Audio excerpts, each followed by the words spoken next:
Do you have any advice for parents whose kids turn 18 in the program? Are there different boundaries? From my perspective, the short answer to that is hell no.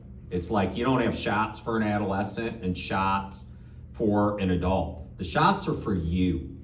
That's what the shots are about. The shots are about this is what we need for our home to be stable and healthy, right? So regardless of their age, it's like you can't lie to me, you can't use drugs here, we're not gonna lie to each other, we're committed to honesty, right?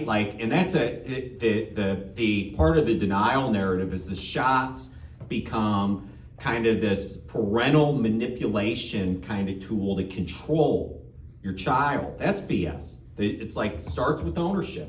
How do we want our home to be? What boundaries are we going to have on our home? What kind of work are we going to be committed to? What kind of example are we going to set for our child and for ourselves doing this? And so the short answer to me for this is no. And actually, when they turn 18, it actually opens up more options for you. Less controlling ones. Like when they're an adolescent, you can still control it more.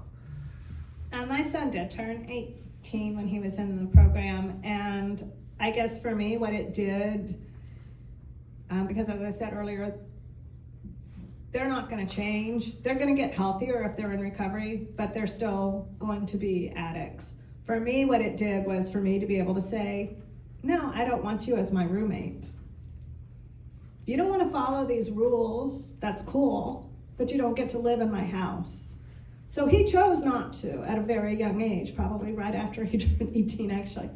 And he never came back to my house, but we have had a good ebb and flow relationship, but because he has spent most of his life in addiction, active addiction, we haven't had to live together.